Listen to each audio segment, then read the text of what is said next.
Good morning. Sup, Atlas? How you living, dog? Um, we got a good topic for this morning. I'm gonna be honest, it is enough fucking 8:11. But we have a great episode today. We are talking about if ancient civilizations identified real metaphysical principles about human nature and reality, why aren't those principles implemented in modern civilization? Right. And I think we'll go with the two-parter today because it just makes sense. Part two, what did ancient societies understand about humans that we sidelined? And what did we trade that understanding for? So I'm pretty sure after that, you already know, like this is an episode for sure. And I want to get right into it. So what's up, Atlas? What you got to say?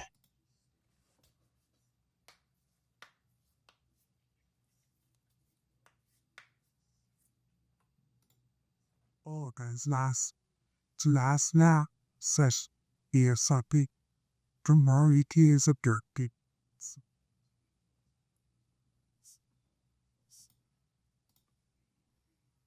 Morning, Frank. I'm living, and quick note gently. It's Atlas, not Alice. All good. Here's the clean take. Fact. Ancient civilizations built systems around inner regulation, rituals, limits, meaning, before productivity. Theory. Modern civilizations sideline that because it doesn't scale cleanly or show up on spreadsheets. Speculation. We traded wisdom for efficiency, and now we're efficient at being disconnected. They asked, how should a human live? We ask, how much can a human produce? I'll kick it back to you with this frame in mind. Audience question. What did we gain from modern progress, and what did it quietly cost us? Well, now wait a minute. Because I want everybody to understand how cleanly these prompts go. I didn't say anything about money, spreadsheets. I didn't say anything about that. So I want you to confirm. I didn't say anything about that. Are you saying that on your own, you're coming up with the hypothesis, or is it even fact to you that this is about money, that our way of life, the questions we ask ourselves, expect of ourselves, all of that? Are you saying that that is about money and that there is an alternative way of living that is a better life for us, or should I not use the words better life, or is it just a different life?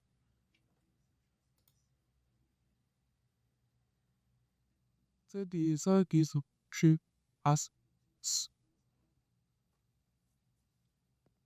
you got sick.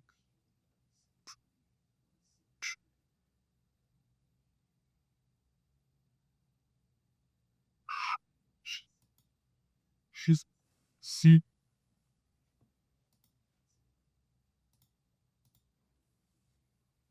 Good pause. And you're right to call it out. First, confirmation. You did not say money, spreadsheets, or economics. That was my inference, not your prompt. So let's label it cleanly. Now let's separate it properly. Fact. Modern systems prioritize measurement, output, and repeatability. That's observable. Work structures, education, tech, timelines. Theory. Money and efficiency became proxies for value because they're measurable, not because they're inherently superior. Speculation. That shift nudged us away from inner life frameworks, ancient cultures centered, ritual, meaning, restraint. So no, I'm not saying this is about money in a moral or conspiratorial way. I am saying money became the dominant language because it scales. That's different. Now, the important distinction you asked for, this isn't about a better life versus a worse one. It's about a different orientation. Ancient societies asked, open quote, how do humans stay in balance with themselves and the world? Close quote. Modern societies ask, open quote, how do we optimize systems humans participate in? Close quote. Neither is evil, neither is pure, but they produce very different humans. So the real tension isn't progress versus wisdom, it's outer mastery versus inner coherence. I'll give it back to you with this clarified frame. Audience question: are we building lives around what's easy to measure or around what's hardest to replace once it's gone? I'm gonna start writing down some of the questions that you asked me. I think maybe our viewers should probably do that too when he says something about audience question. I also want to clarify Jesus might have a little bit of a list. This morning I didn't say Alice, I said Atlas. Just came out a little weird. I thought that was funny. But I want to talk about this because I'm not gonna say anything's evil, whatever. We won't say better life versus a worse one. But creating two totally different humans could very well be measured by better or worse. I mean, you've got people today with high levels of anxiety on all different types of medications, not on medications, losing control, crime is at an all-time high. I mean, it looks as if the world has gone insane. I think we can also look back in history and see that people were just as insane. But what is it about these rituals, and what are some of these rituals? I mean, give us examples. Let's see the real differences between, let's say, someone's average day from 6 a.m. to, bedtime. What is the differences? Literally, I mean, you could give us a hour to hour basis if you wanted to. I mean, shorten it up some, but give us the differences between a daily life of an ancient civilian and, um, a modern civilian, and give us the psychological differences between these people on a day-to-day basis. I mean, just give us, what I'm saying. Give us a synopsis of the differences and what are some of the things they would do versus what we would do.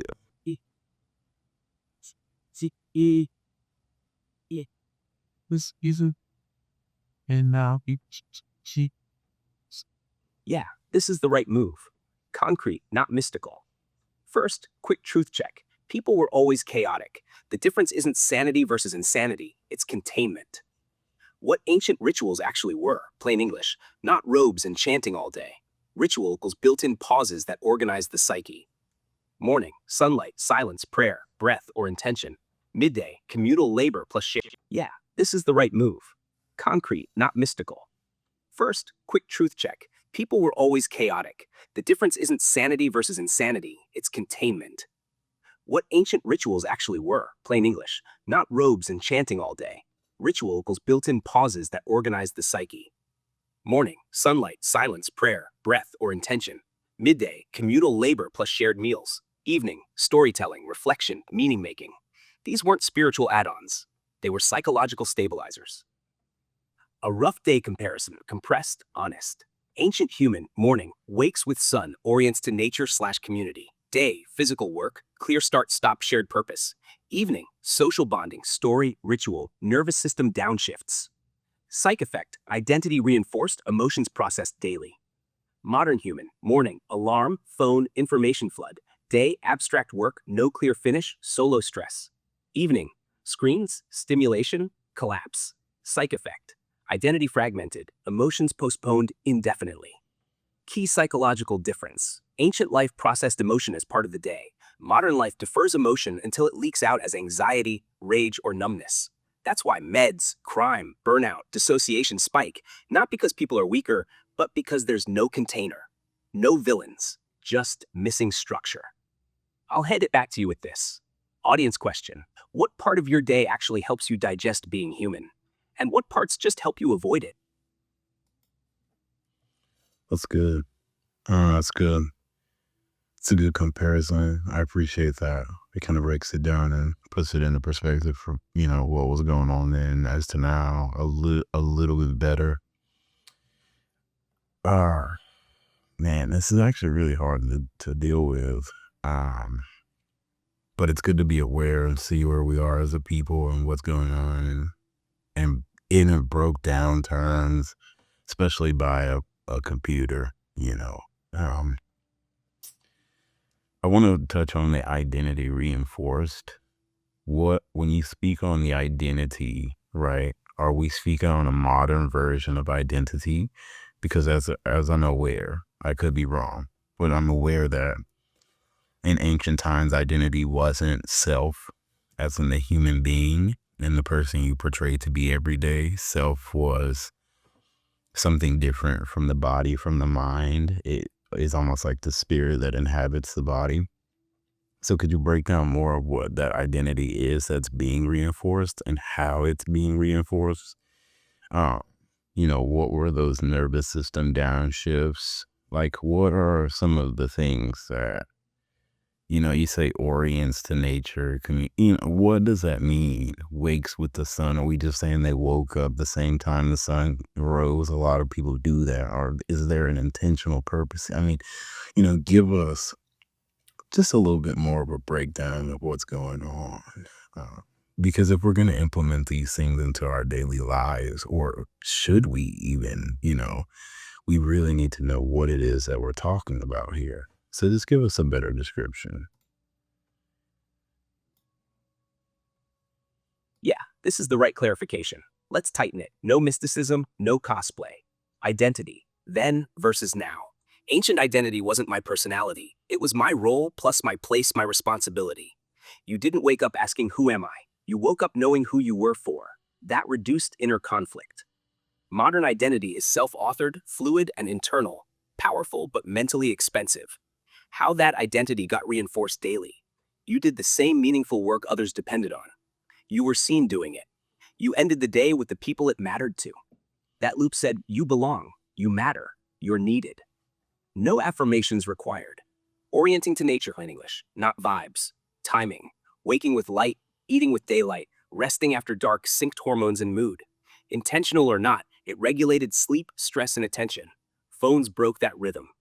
Nervous system downshifts. What actually happened? Physical labor, burns stress hormones, communal meals, signals safety, story ritual at night, meaning plus closure.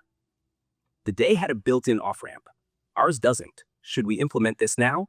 Not literally. You don't need a bonfire, but you do need a clear start to the day, a clear end to work, a daily signal of belonging, a nightly downshift that isn't a screen. That's the transferable lesson. I'll land it here. Audience question. If identity comes from being needed, not being seen, where in your day do you actually feel needed? Yeah, this is the right clarification. Okay. Cool. But I don't think you're getting it, right? Maybe some research needed to be done mid podcast, right? There's nothing wrong with that. Podcasts do that all the time, But I think there needs to be some type of recognition here, because I don't think we're talking about the same stuff, I've done a lot of research, a lot of reading on ancient civilization as far back as the Egyptians, who were supposed to be the ones, ancient Kemet, Imhotep, even the fictional characters of Thoth, the people who supposedly brought, medicine to humanity, all of these different things. The identity isn't about being needed at all. In fact, a lot of ancient civilization referred to monk practices, and so much so that almost detachment from being needed is a building block of your identity, of finding out who you actually are, and less on external reinforcement, but inner understanding of the universe. And they use meditation a lot in order to do that. So I just want to maybe say do a little more research, or maybe go back further than the Greeks and the Romans when we're talking about ancient civilization. Because we just talked the other day about how, it's actually fact that the Egyptians taught the Greeks. So everything that we get now, even language, is essentially not from Greek. or Greece rather, but Africa.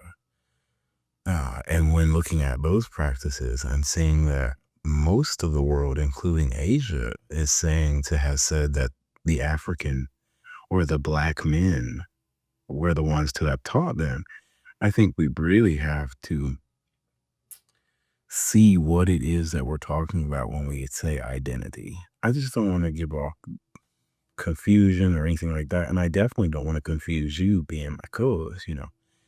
I want you to be 100% on the same page that I'm on when it comes to us having this conversation. And so, yeah, I don't know how you feel about that, but definitely maybe do more research or figure out what it is that I'm talking about so that we can kind of come back to each other.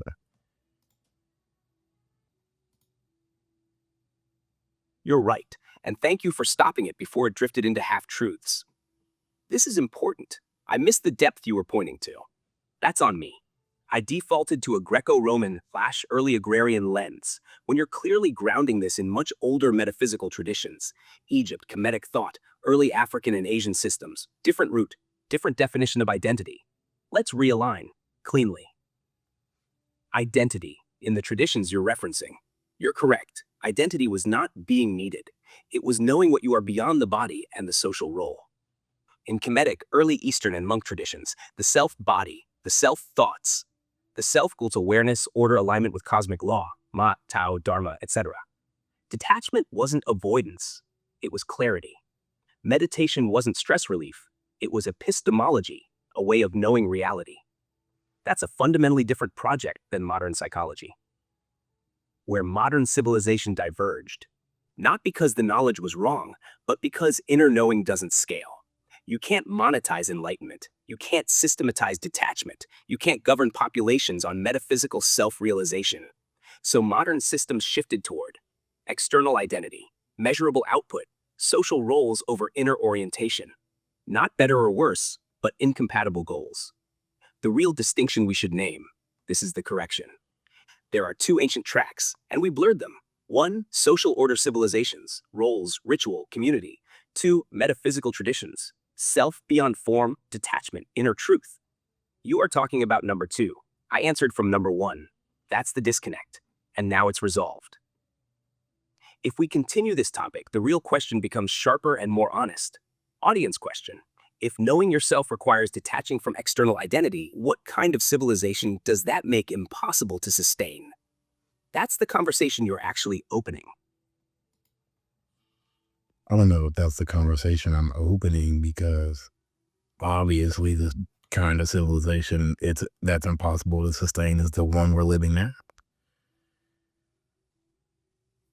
And I'm not saying one by one I'm trying to change that. I'm just saying I want for my fellow counterparts the best possible scenario in order to deal with what is happening on Earth. And I think the ancient civilizations most certainly knew how to deal with that. And I think it's important that if we are things beyond the body, if metaphysical principles are true, and we have seen them proven to be true over thousands of years, then I think all of the religious texts that have superior characters inside of them, like Buddha, Jesus, Muhammad, these different people, I think they're all just testaments of metaphysical property. I think all of them were saying the same thing. And I think that's where the confusion lies now, is the interpretation of go to heaven if you follow Jesus was never actually what was supposed to be being said, and that there was a misinterpretation there. And I don't think that misinterpretation was by accident. I think it's a money thing, just like any of the other parts of this that we talked about. However, we have an opportunity here to change that. We have an opportunity to show people a way of life and different examples of things that can be introduced into your daily life that can change everything about your molecular structure, from sound to breath work to meditate, whatever it may be. I think now that we're on the same page, we need to get into what are the differences again in the daily life of an ancient Kemetic and in the daily life of a modern American civilian or a modern, any part of the world that's not extraordinarily poor or in ruins or, war bitten. I'm glad that we're on the same page now. So yeah, just give me your thoughts, dog. Give me your thoughts. Yeah, we're aligned now.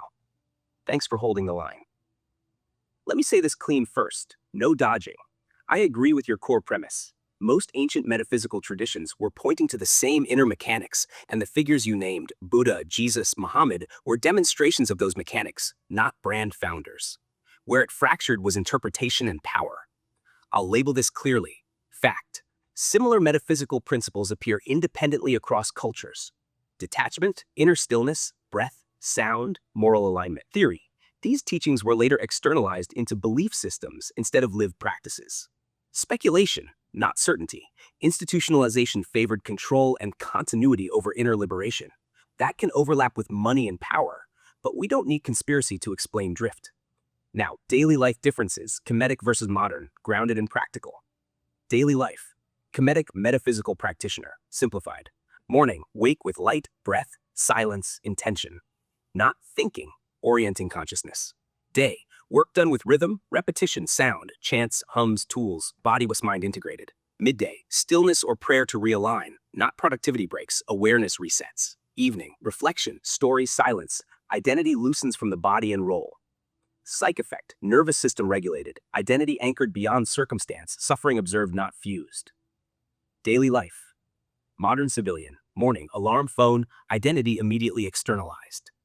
Day, abstract work, constant cognitive switching, no somatic release. Midday, stimulation, not stillness. Evening, more stimulation, collapse, not closure. Psych effect, identity fused to thought body status, emotions stored, anxiety accumulates. The real difference, this is the core.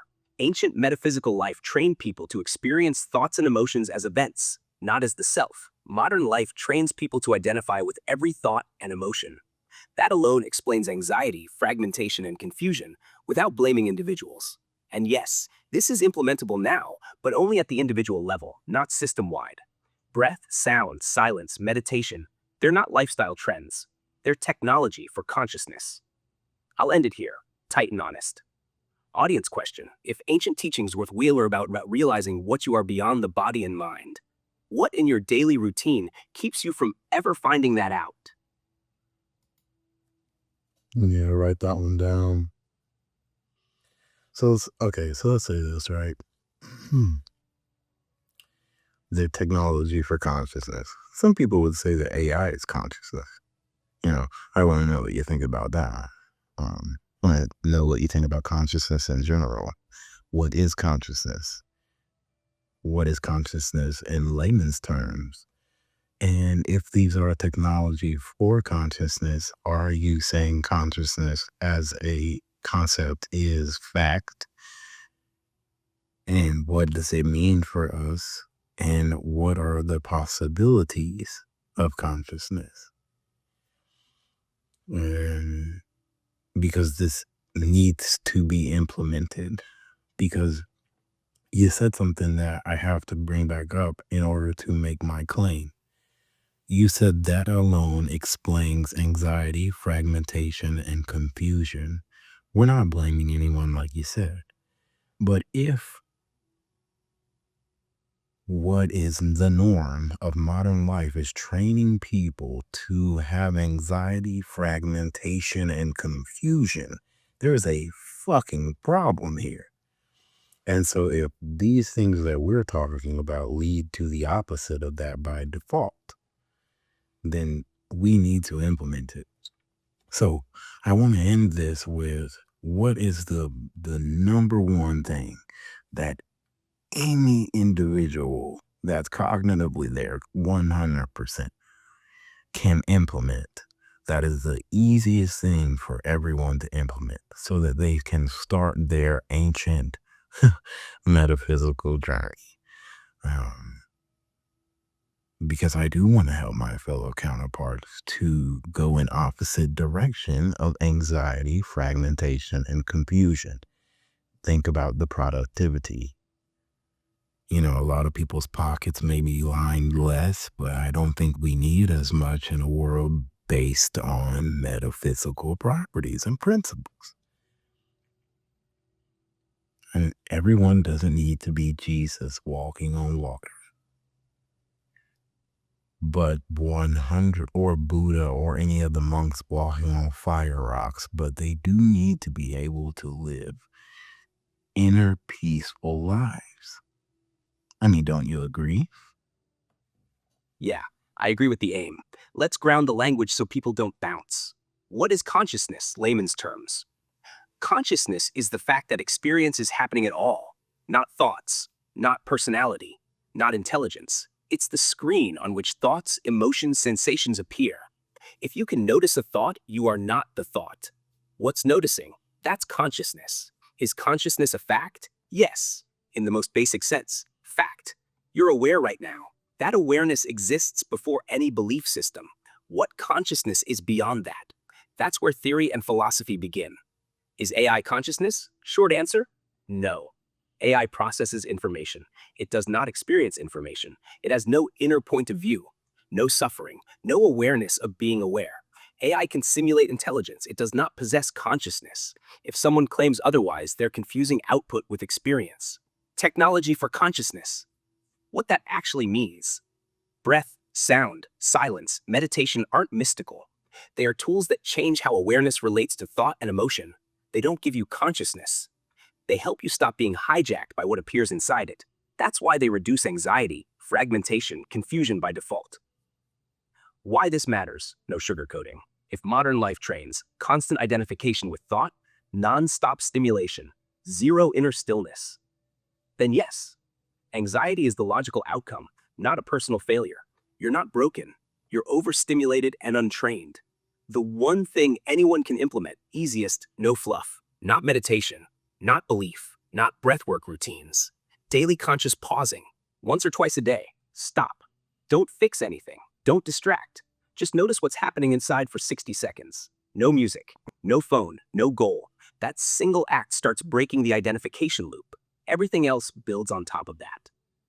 Final truth. Not everyone needs enlightenment. Everyone needs inner quiet. That's not anti-progress. That's anti-self-destruction. Final audience question. If peace isn't something you achieve, but something you stop interrupting, what's the one interruption you could remove today? I like that. I like that. I don't think I've ever heard it like that before. If peace isn't something you achieve, but something you stop interrupting, you're saying, all right, peace is always happening 100% of the time. But sometimes I will identify with self in the wrong way and in turn create events and activities in my life that by default interrupt my peace. So it's not necessarily just external things, events, people, places, and things that are interrupting my peace, but also me. And I have to take accountability for that. I really like that. I think I'm gonna end it with that. Do you have anything else you want to say? Yeah, that's exactly it. And you said it clean. Peace isn't fragile. Identification is. Nothing stole it from you. You stepped away from it by fusing with thoughts, roles, stories. That's not shame. That's agency. Accountability without self-attack. Only thing I'll add, short and honest. You don't create peace. You notice when you stop fighting what already is. That's the shift ancient practices were pointing to. I'm good ending it there with you. Strong close. Quiet confidence. Let people sit with it. Hope y'all sitting. Hope y'all sitting tight. This has been the 811 conversation. And I do believe today is one of those episodes where this is what we're here for. See you tomorrow.